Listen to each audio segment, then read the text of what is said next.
एक कार्यक्रम में भाग लेने बिहार के SC/ST कल्याण मंत्री जनक राम दरभंगा पहुंचे, जहां बीजेपी के नेताओं ने अपने मंत्री का जोरदार स्वागत किया। बाद में मंत्री जनक राम ने मीडिया से बात करते हुए आरक्षण पर अपनी सरकार की स्थिति स्पष्ट की। वहीं राजद प्रमुख लालू यादव और उनके पुत्र तेजस्वी यादव पर जमकर हमला किया। मंत्री ने राजद सहित लालू राबड़ी और तेजस्वी यादव पर आरोप लगाते हुए कहा कि यही लोग गरीब दलित को गुमराह कर अपनी राजनीति चमका रहे हैं, लेकिन अब लालू राज लौट कर नहीं आने वाला है। लालू राबड़ी शासनकाल को नरसंहार काल बताते हुए कहा कि जिनके माता पिता खुद मुख्यमंत्री रहे हो, वे अपने बेटे को BA तक भी नहीं पढ़ा पाए और उनका बेटा 9वीं पास ही रह गया। जो 9वीं कक्षा तक पढ़ा वह बेटा बिहार में कलम किताब और नौकरी बांटने की बात कहता है। यह दुर्भाग्य की बात है। बिहार की गरीब जनता जाग गई है। अब यहाँ लौटकर लालू राज नहीं आने वाला है। जनक राम ने जोर देकर कहा कि बाबा साहेब अम्बेडकर ने जो संविधान में आरक्षण का प्रावधान दिया है, उसमें थोड़ी सी भी कोई बदलाव नहीं होगी। देखिए, आपकी सोच नहीं, देश के यशस्वी प्रधानमंत्री नरेंद्र मोदी जी ने पटाक्षेप कर दिया। जो बाबा साहब भीमराव अंबेडकर जी के प्रदत्त अधिकार संविधान में मिला है, वो संविधान के प्रदत्त अधिकार गरीबों को मिलेगा, उसमें कोई कटौती नहीं करना है। लेकिन जिन लोगों ने रिजर्वेशन के आड़ में, संविधान के आड़ में गरीबों को दिग्भ्रमित और गुमराह करके अपने नेता, उनके माताजी बनी, उनके पिताजी बनी, आज उनके पुत्र बन रहे हैं। मैं आपके चैनल के माध्यम से श्री लालू प्रसाद यादव जी के पुत्र से पूछना चाहता हूं, आप गरीबों को कहते हैं कि कलम और कॉपी मैं बांटने का काम करूंगा। आपके माता और पिता दोनों राज्य के मुख्यमंत्री रहे, लेकिन अपने बेटा को कम से कम BA नहीं करा पाए, 9वां पास बेटा आज गरीब को झांसे में लेकर के कलम कॉपी की बात करता है। ये दुर्भाग्य है। ये बिहार के अनुसूचित जाति जनजाति आपके झांसे में आने वाला नहीं है। आप स्वयं पढ़े नहीं और पढ़े लिखे समाज को आप कलम कॉपी की बात करते हैं। आप अपने माता पिता से ही ज्ञान वर्धन कर लेते। आपके माता पिता की शासन 15 साल रहा है। बड़े बड़े नरसंहार बिहार में होता था, दलितों को कोई पूछने वाला नहीं होता था। आप दलितों को छोड़ दीजिए, आप पिछड़ा समाज के बेटा और बेटी थे, पिछड़ों को आपने रहनुमाई नहीं कर पाए, परिवार से बाहर नहीं निकल पाए। तो मुझे लगता है कि ये सब धोखा है और लालू जी के चक्कर में बिहार की जनता आने वाली नहीं है। बिहार के विकास पुरुष नीतीश कुमार जी हैं, देश के विकास पुरुष नरेंद्र मोदी जी हैं। 1 करोड़ 40 करोड़ देशवासियों को अगर सम्मान से जीने योग्य बनाने का अगर सपना कोई देखा है, वो नरेंद्र मोदी, आदरणीय नीतीश कुमार जी। सर, आपने बताया कि जिले के बहादुरपुर थाना क्षेत्र का बियौनी गांव के रहने वाला रविकेश लाल यादव को यूपी की पुलिस ने करीब 20,000 फर्जी जन्म एवं मृत्यु प्रमाण पत्र निर्गत करने के मामले को लेकर गिरफ्तार किया है। यूपी की पुलिस ने रविकेश की गिरफ्तारी के लिए 25,000 रुपए का इनाम घोषित कर रखा था।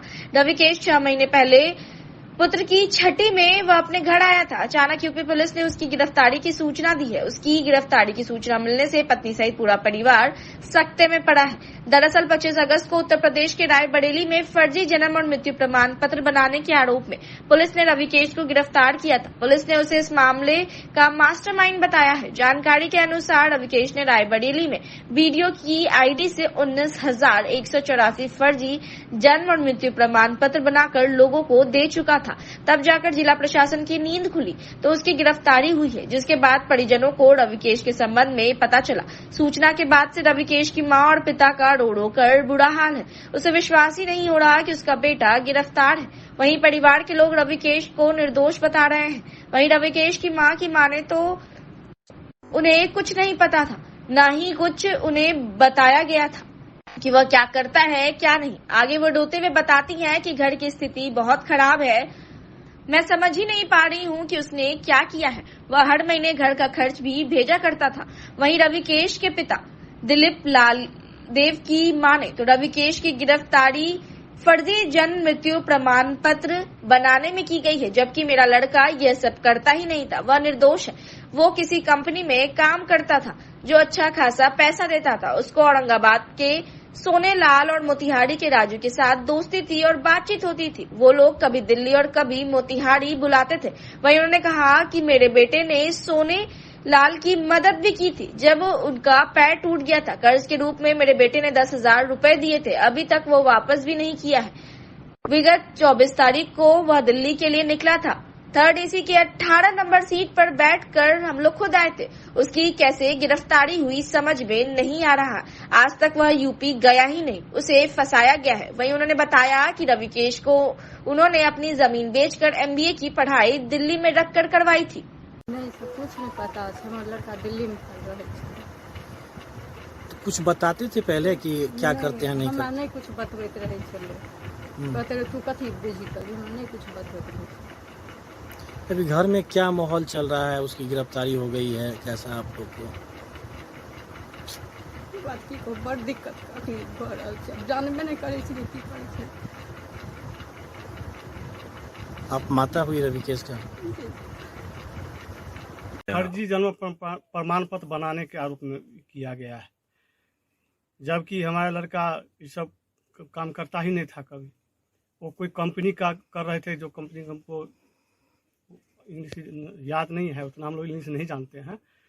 तो कोई कंपनी का काम करते थे, अच्छा खासा पैसा देता था, और वो वही काम के दरमियान में आना जाना रहता था बराबर दिल्ली। यूपी में कभी रुका ही नहीं, कभी नहीं रुका। सोनेलाल मोतिहारी का दोस्त थे, औरंगाबाद के राजू, उन्हीं के साथ में बातचीत रहता था। वो लोग कभी दिल्ली में बुलाते थे, कभी मोतिहारी भी बुलाते थे। सोनेलाल को जो है मदद भी किया। जब उनके पैर टूट गया था तो पैसा के रूप में 10,000 रुपया मेरा बेटा दिया था कि दोस्त को दिक्कत है तो 10,000 रुपया दिया, जो पैसा के रूप में। अभी तक वो वापस भी नहीं किया है। मोतिहारी जिला के सोनेलाल जी। अच्छा, ये रविकेश जो है, रविकेश घर से कब निकला था? कहाँ के लिए? दिल्ली के लिए। दिल्ली के 24 तारीख को निकले थे। 24 अगस्त जी, 24 अगस्त को। तो फिर इसकी गिरफ्तारी लखनऊ में दिखाया जा रहा है पुलिस के द्वारा, ये क्या मामला है? ना, ये तो गलत है। कब वो जो है एसी जो है वो B3 18 नंबर सीट पर बैठाकर हम खुद आए थे ट्रेन पर। अब वो लखनऊ में कैसे उतारे, मैंने गिरफ्तार हो सकता है? गाड़ी में से उतारे होंगे, पता नहीं कहाँ पे उतारा है। गाड़ी में से सर देवरिया में उतार लिया गया। जागरूकता सृजन कार्यक्रम एवं निशुल्क सहायता केंद्र वितरण के लिए मूल्यांकन शिविर समिति क्षेत्रीय कौशल विकास पुनर्वास एवं दिव्यांगजन सशक्तिकरण पटना बिहार NILD दिव्यांगजन सशक्तिकरण विभाग सामाजिक न्याय एवं अधिकारिता मंत्रालय भारत सरकार बैनर तले प्रशिक्षण कार्यक्रम का आयोजन किया गया।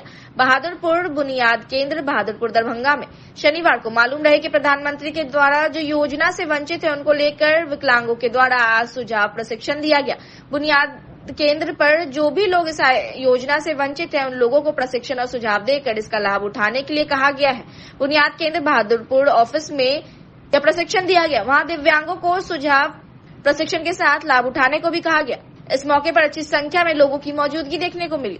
वहीं आयोजित कार्यक्रम के मौके पर मौजूद रहे Vidyabhushan camp coordinator Lalchandra, lecture special education Akshay Kumar Pal, Jitendra Kumar, Bhagya Narayan Shah, Sonu Chaudhary, Mohammad Shoaib, Anand Kumar Chaudhary, विनय चौधरी, लक्ष्मण पासवान, इन सारे कार्यकर्ताओं ने दिव्यांग को सहयोग किया।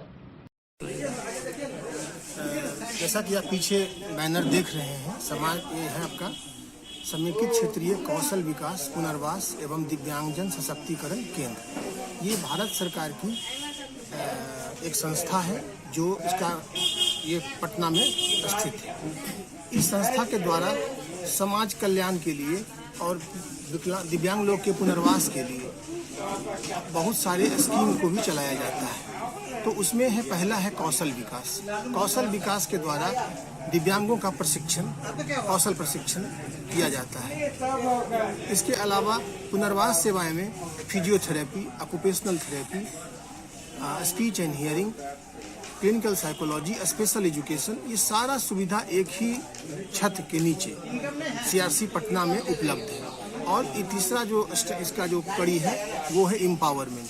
तो एम्पावरमेंट के लिए डिफरेंट जो स्कीम्स है गवर्नमेंट ऑफ इंडिया का, दिव्यांगों के लिए जो स्कीम है, उन सारे स्कीम का क्रियान्वयन भी उस ऑफिस के अंदर किया जाता है। उसी स्कीम के अंतर्गत एक स्कीम है assistant to person with disability for purchase and fitting of aids and appliances. मतलब दिव्यांग लोगों को सहायक उपकरण चिन्हित करके मूल्यांकन करके उनको प्रदान करना। और ये एडीप स्कीम के अंतर्गत हम लोग प्रदान करते हैं, जिसमें दिव्यांग लोगों को पहला जो इम्पोर्टेंट डॉक्यूमेंट होता है डिजेबिलिटी सर्टिफिकेट, दूसरा इम्पोर्टेंट डॉक्यूमेंट है कि उसको यूडीआईडी करवा ले। यूडीआईडी एक पहचान पत्र है, दिव्यांगता प्रमाण पत्र के आधार पे उसका यूडीआईडी बनवाना होता है, तो यूडीआईडी बनवा लें। और उसके बाद आधार कार्ड के, और इसके बाद 1 साल के अंदर का उनका आय प्रमाण पत्र, साथ में 2 फोटो के साथ। अगर आज वो दिव्यांग यहाँ आए हुए हैं, उनको हम लोग मूल्यांकन करेंगे और मूल्यांकन करने के बाद जो सहायक उपकरण की उन्हें आवश्यकता होगी वो उपकरण हम लोग उन्हें अवेलेबल करवाएंगे, उनको प्रदान करेंगे आगे समय में, आने वाले समय में। तो उसी के लिए आज का ये शिविर है। साथ ही इस शिविर में जो है जागरूकता सृजन कार्यक्रम किया गया। जागरूकता सृजन कार्यक्रम में कौन कौन सा स्कीम है, कैसे सीआरसी कार्य कर रही है इन लोगों के लिए, और ये कैसे उन सारी सुविधाओं का लाभ ले सकते हैं, उनके बारे में डिटेल में बताया गया। और इस कार्यक्रम को क्रियान्वयन करने के लिए हम बुनियाद केंद्र जो बहादुरपुर में स्थित है उनके डीपीएम सर को धन्यवाद करते हैं। हम यहाँ पे जो जिला सामाजिक सुरक्षा कोषांग के जो असिस्टेंट डायरेक्टर सहायक निदेशक मैडम हैं, उनका बहुत बहुत धन्यवाद करते हैं कि उनके अथक प्रयास से आज का ये कार्यक्रम सुचारू रूप से संचालित हो रहा है, जिसमें लगभग करीब 100 से ऊपर दिव्यांगों को चिन्हित किया गया है। चाहे वो स्कूल है, यहाँ पे मुख्य बधिर बालक और बालिका विद्यालय, राजकीय विद्यालय है, या फिर जो देखने में जो बोलते हैं दृष्टिबाधित विद्यालय है, उन वहाँ के बच्चों को भी चिन्हित किया गया है। साथ ही आप देख रहे हैं कि यहाँ पे दिव्यांगों का भीड़ लगा हुआ है। इन सभी को चिन्हित करके उनको आगे आने वाले समय में उनको सामान अवेलेबल करवा दिया जाएगा। जी, आज आप लोग बुनियाद केंद्र आए हैं, किन योजनाओं को लेकर के आज बुनियाद केंद्र आप लोगों को बुलाया है दिव्यांग?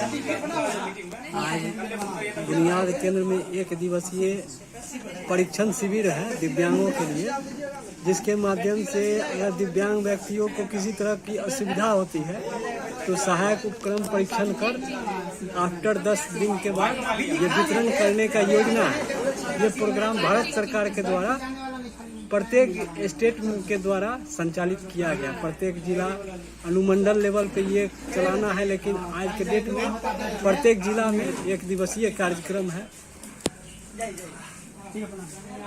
कार्यक्रम किस चीज से जुड़ा हुआ है आज का डेट जो है? ये 6 साल से ऊपर 59 साल से नीचे के व्यक्तियों के लिए, ये मेल हो या फीमेल हो, इसके लिए ये कार्यक्रम आयोजन किया गया है, जिनसे कि दिव्यांग व्यक्तियों के जीवन में एक पूर्ण रूप से बदलाव आ सके, जो सुविधाजनक अपना जीवन यापन कर सके सहायक उपकरण के द्वारा।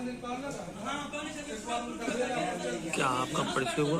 मेरा नाम हुआ Jitendra Kumar, spastic society in trust के हम ब्रांच सेक्रेटरी हूँ। दरभंगा जिला के बहेड़ी प्रखंड क्षेत्र के ग्राम पंचायत निमैठी में प्रधानमंत्री आवास योजना के लाभुकों की सूची में नामित लाभुकों के नाम पर फर्जी तरीके से बैंक पासबुक का स्कैनिंग कर गैर लाभुक द्वारा फर्जी निकासी कर सरकारी राशि गबन करने वाले जाल साजों के विरुद्ध कार्रवाई करने के संबंध में एवं सही लाभुकों को राशि लौटाकर गृह निर्माण करवा देने के संबंध में प्रेस वार्ता कर मीडिया से बात करते हुए विजय कुमार सिंह पूर्व प्रमुख बहेड़ी ने कहा कि प्रधानमंत्री आवास योजना ग्रामीण में गरीबों और मृत्यु लोगों के नाम पर फर्जी निकासी जिसमें भारी गबन का बड़ा आरोप लगाया गया है। इसको लेकर पदाधिकारी से लेकर मंत्री तक यहां आवेदन दिए हैं, लेकिन कोई भी कार्रवाई नहीं हो रहा है। आरोप बड़ा ही गंभीर है, जांच के बाद ही मामला को स्पष्ट किया जाएगा। वहीं तमाम बातों पर शुक्रवार को दरभंगा पहुंचे ग्रामीण विकास विभाग बिहार सरकार के मंत्री श्रवण कुमार से भी बात की कि प्रधानमंत्री आवास योजना में हुए गड़बड़ी और अनियमितता के संबंध में मीडिया के लोगों ने बात की, तो उन्होंने कहा कि इस संबंध में कुछ लोग मिले थे, उन्होंने बताया और कहा बैठक में पूरी उसकी तहकीकात करेंगे। जहां पर भी चूक हुई है, कहां गड़बड़ी हुई है और गड़बड़ी हुई है तो जांच क्यों नहीं की गई है, इन सब पर संज्ञान लेंगे। विजय जी, आपके निमैठी पंचायत में करोड़ों की लूट है इंदिरा आवास और मुख्यमंत्री आवास एवं प्रधानमंत्री आवास में। क्या कहेंगे, कहां कहां आप पहुंचाए हैं इसकी चिट्ठियां, क्या आप समाज के लिए करना चाह रहे हैं? सर, मैं सबसे पहले यह कहना चाहता हूँ कि प्रधानमंत्री आवास योजना ग्रामीण वित्तीय वर्ष 19-20 और 20-21 में सैकड़ों गरीबों का एवं मृत लोगों के नाम पर फर्जी निकासी, प्रखंड विकास पदाधिकारी, कार्यपालक सहायक, अकाउंटेंट, मुखिया पति और पर्यवेक्षक के द्वारा ये षड्यंत्र रच के ये 5-6 मिलके लूट किए। इसमें ग्राम पंचायत के मुखिया पति खुद अपने नाम पर विभिन्न बैंकों में 3 आदमी के नाम पर, बिजली सहनी के नाम पर, शशि कुमार सिंह अपना अकाउंट लेके पैसा निकासी किए हैं। सिकिलिया देवी पति दसई दास के नाम पर प्रधानमंत्री आवास का राशि निकासी किए हैं। इससे पूर्व नूनू मुखिया के नाम पर प्रधानमंत्री आवास की राशि निकासी किए हैं। मैंने कमिश्नर साहब दरभंगा को 5/3/2021 को आवेदन दिया, डीएम साहब को आवेदन दिया, उप विकास आयुक्त महोदय दरभंगा को आवेदन दिया और ग्रामीण विकास मंत्री माननीय मंत्री श्रवण कुमार को मैं लिखित आवेदन दिया। उन्होंने जिला पदाधिकारी को निर्देश दिया कि जांच कर आवश्यक कार्रवाई, कानूनी कार्रवाई करें। मैं लगभग 3 वर्षों से डीएम साहब और डीडी साहब के विभिन्न माध्यम से भेंट करके, आवेदन दे करके बार बार डीएम साहब जांच का आदेश देते हैं। डीडीसी साहब पूर्व में प्रतिभा रानी आईएएस थी, जो बहुत गरीबों के लिए जो नए गरीब का पैसा लूटा है, बहुत एक्टिव होकर के ग्राम पंचायत का जांच करवाना शुरू किया। उन्होंने विभिन्न बैंक, जितने भी 14 बैंक है, 14 बैंक में सारे लाभुकों का अकाउंट वेरीफाई के लिए भेजी। सारा बैंक रिपोर्ट दे दिया डीडीसी दरभंगा को। प्रतिभा रानी का एकाएक उनका ट्रांसफर हो गया, वो चली गई। उसके बाद चित्रगुप्त कुमार जी आए, वर्तमान डीडीसी हैं। इन्होंने अभी तक इस पर कोई कार्रवाई नहीं की है। डीएम साहब बोलते हैं डीडीसी को दे दिए हैं कार्रवाई के लिए, आप डीडीसी साहब के पास जाइए। डीडीसी साहब के नजदीक जाते हैं तो बोलते हैं अभी तक जांच नहीं हो रहा है। 3 वर्ष से सर जांच अभी केवल निमेठी पंचायत में 850 लगभग आवास की राशि वितरण की गई, प्रधानमंत्री आवास। विगत 3 वर्ष से सर जांच के नाम पर केवल खाना पूर्ति किया जा रहा है और गरीब आस लगा करके बैठे हुए हैं जो अब हमको मिल जाएगा, अब हमको मिल जाएगा। लेकिन सर वैसे लोगों के नाम पर पैसा उठाया गया है जो गरीब सर गांव से बाहर, दिल्ली, पंजाब, अपने बाल बच्चों घोटाला है। 300 से ऊपर गरीबों का सर प्रधानमंत्री आवास का घोटाला किया गया है, जिसका मैं साक्ष्य के साथ डीएम साहब, डीडीसी साहब को दिया। लेकिन परंतु अभी तक सर कोई कार्रवाई के नाम पर कोई नहीं हुआ है। कुछ जी, मैं विजय कुमार सिंह, पूर्व प्रमुख बहेरी। बेहेरी प्रखंड में निमेठी पंचायत में इंदिरा आवास परियोजना में हजारों इंदिरा आवास में लूट हुई है। मृतक के नाम पर में भी इंदिरा आवास उठा है। आपके द्वारा निर्देश के बावजूद कोई कार्रवाई नहीं की गई है। आज भी कुछ लोग मिले थे और मिलकर के बात को उन्होंने बताया है। आज की बैठक में पूरी उसकी तहकीकात करेंगे, कहाँ पर चूक हुई है, कहाँ पर गड़बड़ी हुई है और गड़बड़ी की जांच अगर हुई है तो कार्रवाई क्यों नहीं हुई है, और जो गड़बड़ी करने वाले हैं और जिनके वजह से अभी तक कार्रवाई नहीं हुई है उस सब पर आज यहाँ पर संज्ञान। मिर्जापुर दरभंगा में कल्याण ज्वेलर्स सोना चांदी की दुकानों का उद्घाटन किया गया। दरभंगा के नगर विधायक संजय सरावगी के द्वारा फीता काट कर और दीप प्रज्वलित कर शनिवार को वहीं उद्घाटन समारोह के मौके पर अन्य कई गणमान्य लोग मौजूद रहे। इस मौके पर ग्राहकों की भी अच्छी खासी संख्या में मौजूदगी देखने को मिली। कल्याण ज्वेलर्स के उद्घाटन कार्यक्रम के मौके पर नगर विधायक दरभंगा संजय सरावगी से बात की, क्या कुछ बताया उन्होंने, हम आपको सुना रहे हैं। पूरे परिवार ने यहाँ दरभंगा में कल्याण ज्वेलरी का शोरूम खोला। पहले तो मैं इनके प्रति आभार और धन्यवाद देना चाहता हूँ कि दूसरे शहर से आकर और यहाँ इन्होंने इतना बड़ा इन्वेस्ट किया और एक बड़ा ब्रांड है ज्वेलरी के मामले में कल्याण बड़ा ब्रांड है। और इन्होंने यहाँ जो है एक मैं बराबर बोलता हूँ चाय और पान की दुकान खुलती है तो 2 आदमी को रोजगार मिलता है। तो इतना बड़ा ज्वेलरी का शोरूम इन्होंने बाहर से आकर यहाँ खोला है, दर्जनों लोगों को रोजगार मिलेगा, रोजगार का माध्यम सृजन हुआ और जितने भी आपस में प्रतियोगिता होगी अंतर लाभ उपभोक्ता कंज्यूमर के लिए एक इंटरनेशनल ब्रांड या कल्याण ज्वेलरी का ब्रांड तो 3-4 बड़े बड़े ब्रांड ज्वेलरी के क्षेत्र में भी ज्वेलरी नहीं और अन्य क्षेत्र में भी। दरभंगा में मुझे लगता है ऐसा कोई ब्रांड नहीं है जो दरभंगा में ज्वेलरी का, कपड़े का, रेडीमेड का न आया हो। तो शहर भी इससे अपग्रेड हो रहा है और रोजगार का साधन सृजन हो रहा है और आपस में प्रतिस्पर्धा होने से लाभ उपभोक्ता को हो रहा है, चाहे वह गुणवत्ता के मामले में हो चाहे वो रेट के मामले में। तो एक बार फिर से पूरे विकास अग्रवाल जी, प्रमोद अग्रवाल जी, पूरे परिवार के प्रति आभार और कृतज्ञता ज्ञापित करता हूँ दरभंगा के लोगों की ओर से। इतना बड़ा शोरूम उन्होंने दरभंगा को दिया। एक बार दरभंगा के पूरे शहर के लोगों को, पूरे मिथिला के लोगों को दरभंगा आना चाहिए। आप दिल्ली, बम्बई, कलकत्ता जाते हैं, दरभंगा आइए। दरभंगा में एक बार कल्याण ज्वेलरी का जो शोरूम खुला है इसका भ्रमण जरूर करिए और यहाँ जब आएंगे तो आपको जो है आशा और आपकी दुगुनी आशा में बदल जाएगी, निराशा नहीं होगी। तो फिर से मैं अग्रवाल परिवार के प्रति बहुत बहुत आभार प्रकट करना चाहता हूँ कि वो सुदूरवर्ती जिले से आकर दरभंगा में इतना बड़ा इन्होंने खोला है शोरूम, ज्वेलरी का शोरूम खोला। मैं इनके प्रति आभार और दरभंगा के लोगों के पास जरूर आना चाहिए। यह कैसा बनने जा रहा है? बनने क्या जा रहा है? व्यावसायिक हब है, मेडिकल हब है, शहर कहाँ से कहाँ अपग्रेड हो रहा है, एम्स खुल रहा है, सुपर स्पेशलिटी अस्पताल 7 तारीख को विश्व स्तरीय सुपर स्पेशलिटी अस्पताल है। मैं वहाँ गया था परसों। नड्डा जी केंद्रीय स्वास्थ्य मंत्री खुद आके 11 बजे परसों 7 तारीख को उद्घाटन करने वाले। 5 फ्लाई ओवर दरभंगा में सर्किट, 5 एक 7 में 1 6 हो गया, 1 बाकी है। तो दरभंगा तो अपने आप में धीरे धीरे जो है मेट्रो सरकार ने तय कर लिया, यहाँ मेट्रो भी बनेगा, नीतिगत निर्णय हो गया मेट्रो बनने का। तो धीरे धीरे जो है शहर अपग्रेड का एकदम अपग्रेड भी हो रहा, व्यवसाय के क्षेत्र में भी अपग्रेड हो रहा, सभी क्षेत्रों में एयरपोर्ट हो गया।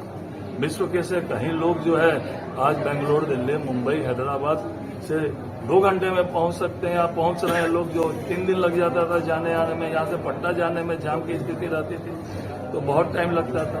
एयरपोर्ट जहाँ हो, एम्स की स्वीकृति हो गई हो, 5-6 फ्लाई ओवर बन रहा हो, मेट्रो के नीतिगत निर्णय हो गया मेट्रो बनाने के लिए, तो निश्चित रूप से दरभंगा कहाँ से कहाँ पहुंच रहा है। विधायक जी पटल पर कब आएगा ये एम्स? आ रहे हैं 7 तारीख को केंद्रीय 7 तारीख को केंद्रीय स्वास्थ्य मंत्री आ रहे हैं दरभंगा और वो पहले एम्स जाने वाले हैं। एम्स जाने के बाद डीएमसीएच में सुपर स्पेशलिटी का उद्घाटन कर रहे हैं। तो आदरणीय प्रधानमंत्री जी अगर किसी चीज का निर्णय करते हैं तो उद्घाटन भी माननीय प्रधानमंत्री जी करते हैं। चलिए आज तो ज्वेलरी के शोरूम, कल्याण ज्वेलरी के शोरूम बड़ा दिन है आज दरभंगा के लिए, तो कल्याण ज्वेलरी का शोरूम दरभंगा में खुला है। तो चलिए बहुत बहुत धन्यवाद। अग्रवाल परिवार के भी बहुत बहुत शुभकामना कि कोई भी आदमी पैसा लगाता है उसका कोई अर्जन करने के लिए। तो दरभंगा में इतनी फर्टिलिटी है, कोई आदमी भी व्यवसाय के लिए दरभंगा आते हैं वो गुणवत्ता भी अच्छे देते हैं और उनको निराशा हाथ नहीं लगती है। तो मैं तो अपील करना चाहता हूँ बिहार और पूरे देश के लोगों से, आइए दरभंगा,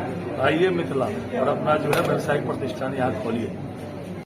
श्री 1008 बाबा गणिनाथ गोविंद पूजनोत्सव का आयोजन गोविंद नगर बलुआई में 30 अगस्त और 31 अगस्त को मनाया गया, जिसमें दरभंगा जिला एवं अन्य जिला से भी हजारों श्रद्धालुओं ने पूजा अर्चना की। भीषण गर्मी रहने के बावजूद भी श्रद्धालुओं का तांता लगा रहा।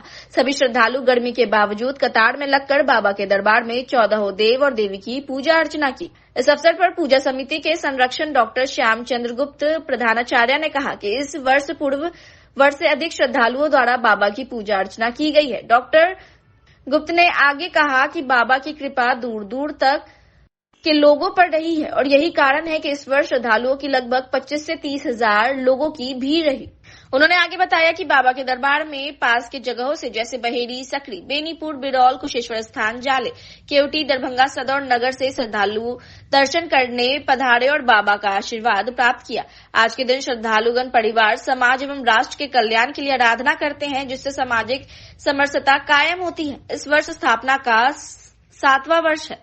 पूजा समिति के अध्यक्ष प्रमोद शाह, संयुक्त सचिव बिंदेश्वर प्रसाद, विमल, नवल किशोर निराला, विकास कुमार, विश्वजीत कुमार, पिंकू, सत्यनारायण शाह, मनोज कुमार शाह, गुड्डू कुमार एवं अन्य पूजा कार्य समिति के सदस्य उपस्थित थे। में पूजा अर्चना हर साल की बात हो रहा है, हर साल की बात ही होती है और यहाँ जो है न केवल इस जिला से बल्कि दूसरे जिला से भी लोग आते हैं और ये गणनाथ बाबा के जो भी सेवक हैं, ये कोई जरूरी नहीं है कि हमारा जो संप्रदाय है, समाज है, सर्व कानू हलवाई समाज, दूसरे समाज के भी लोग यहाँ भक्तजन बहुत ज़्यादा संख्या में आते हैं। आप देख ही रहे हैं कि 9 बजे से यहाँ कतार जो लगी है, अभी कतार समाप्त होने वाला नहीं है, ये लगातार चलता रहेगा और मुझे लगता है कि इस बार 10,000 की संख्या में लोग यहाँ आएंगे और एक समरसता हम लोगों का सब साल जो है बनी रहती है। एक गेट टुगेदर भी होता है, लोग आते हैं एक दूसरे से, एक अच्छा माने सौहार्द वातावरण बनता है। क्या शुभ नाम हुआ? डॉक्टर श्याम गुप्ता। गोविंद जी का जयंती समारोह हम लोग मना रहे हैं। इस अवसर पर उत्तर बिहार के जितने भी श्रद्धालु हैं, उनका आस्था यहाँ के मंदिर में के प्रति है और पलवैया का जो दूसरा स्थान अगर माना जाए तो ये साबित हो चुका है, क्योंकि सुबह से लेकर अभी तक श्रद्धालुओं का तांता और हमारी माँ बहनें जो कि परीक्षा भरकर अपनी आराधना करते हैं, उसका तांता लगा हुआ है और अभी भी बढ़ता ही चला जा रहा है। और साथ साथ हम लोगों ने एक मेला जो है वो भी आयोजन किया गया है, विशाल भंडारा का आयोजन किया गया है। जितने भी भक्तजन यहाँ आते हैं उनको प्रसाद के रूप में हम लोग भंडारा का आयोजन किया है और एक सांस्कृतिक कार्यक्रम भी है जो संध्या में होगा। तो इस तरह के जो कार्यक्रम हम लोग कर रहे हैं और बाबा प्रेरनाथ की असीम कृपा हम लोग पर है, तो यह कार्यक्रम एक अच्छी तरीके से हमारे कानू हलवाई समाज के अलावा भी जो जाती है उनका आस्था बाबा के ऊपर। क्या शुभ नाम हुआ? मेरा नाम डॉक्टर अनिल कुमार है। कहाँ पर हो रहा है ये गोविंद नगर गिदरगंज है, जो दरभंगा में बहादुरपुर प्रखंड के अंतर्गत अजोल पंचायतें पड़ता है। और यहाँ पर देख रहे हैं आप, लगे रोड है और बाबा का जो भव्य महिमा है, अपरंपार है और सब लोग के बीच में ये हो रहा है।